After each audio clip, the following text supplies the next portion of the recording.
As we approach Memorial Day and celebrate those who paid the ultimate sacrifice, two North Texas-based military veterans have penned a new book series that takes you alongside the adrenaline-pumping front lines of special operations. Marine veteran and best-selling author Chad Robichaux and Navy Top Gun fighter pilot Jack Stewart join me to talk about their new novel, Silent Horizons, which actually hits bookshelves today. How exciting. Yes. Good morning to you. Thanks for having us on. Good morning. Thank you for being here, and thank you guys first and foremost for your service, especially from a military brat from myself. So let's talk about it. The book is already buzzing. So tell me, what was the inspiration and how it expands, because you guys also have a new series as well. So tell me a little bit about how you guys first started with this.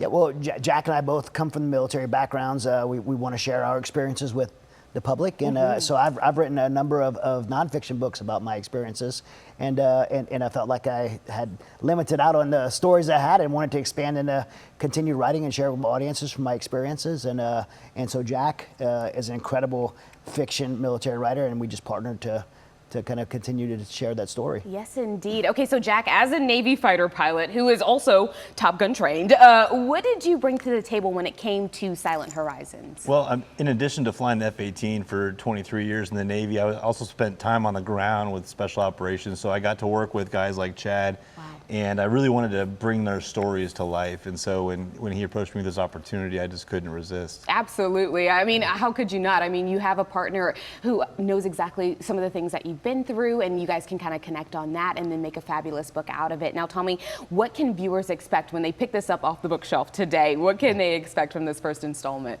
Well, there's lots of military thrillers out there. There's a lot of special operations ones. But we have a unique look into the kind of clandestine side of special operations. So the character, Foster Quinn, goes into what's called advanced force operations, doing a secret side of special operations that no one really knows about. And to my knowledge, and Jack's as well, no one's written a military fiction thriller that covers that. So it's a really unique look into special operations, a job that I did for 8 deployments to Afghanistan that was very special to my life, and I want a chance to share it with the American public. Nice. Well, you found a market that was untapped, and you said, you know what, here's a product for you, and we can make it happen. Now, the balance of thrill and truth really sets the story apart. So, Chad, beyond the book, you also lead the Mighty Oaks Foundation. Tell me a little bit more about that. Yeah, so after my deployment to Afghanistan, I came home, and like many of our warriors, I struggled. I was diagnosed with PTSD and dealt with debilitating panic attacks, and almost became another veteran suicide statistic. And on the other side of my own recovery, God just really put a deep burden on my heart to pay it forward to others. And that was almost 15 years ago. And since then, at Mighty Oaks Foundation, we've served over 600,000 warriors in resiliency, recovery, faith-based healing at our different camps. And we do about $8 million a year in programming for free to our warriors, active duty military veterans, first responders, and spouses.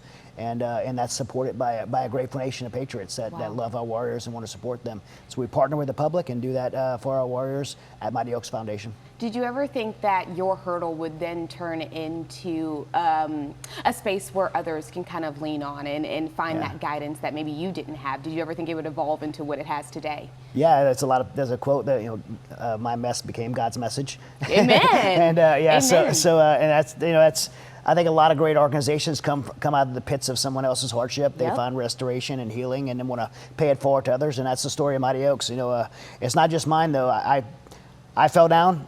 Somebody helped me up. I turned around and helped the next person, and that's been ongoing for the last 15 years. And over 600,000 people have been impacted by that in their families and communities. And so it's a very beautiful thing, and it's an amazing thing that I've been part of. And these books and my podcast, the Resilience Show, and all the different things that we do is really an outreach of that. At the end of that book is a call to action for a veteran that might read that, a first responder, a spouse that might read that book and connect with it and say, I need help too. Exactly. And they can go to Mighty Oaks. I love that. I love that. So there's a connection all the way through from the book all the way down to the nonprofit. Now, Jack, the book really shows the realities of special ops, but also the emotional toll that goes unseen a lot of the time. I think we hear about all of the hard work that you do, but we don't actually know what it's like when you guys come back home. So what do you hope people get after reading this book? Well, as a fan of the genre, I've read a lot of books in the special operations, of the special operations theme, and all the main characters seem to be heroes, where they don't have anything wrong with them, where they're just, the Jason Bourne type characters. And while I enjoy reading those, it's not the reality. And the reality is that many of our veterans, do have struggles when they come home, their husbands, their fathers. And so that's what we wanted to do with our main character, is really expose what it's like to have a family and have to go overseas and do some pretty tough things. So we hope that this story resonates with readers, and they can get a glimpse of what it's like to be on the front lines. Well, thank you guys so much for joining me this morning, for also gifting me this fabulous book. I can't wait to dive into it. It is going to be so good. And thank you guys ahead of Memorial Day and Veterans Day and all the things. Thank you guys for your service and all that you guys have done for us, for sure. Thank you. Now, if you guys at home want to get your hands on this book, Silent Horizons is actually available now wherever books are sold. So wherever you go to get books, it'll be there.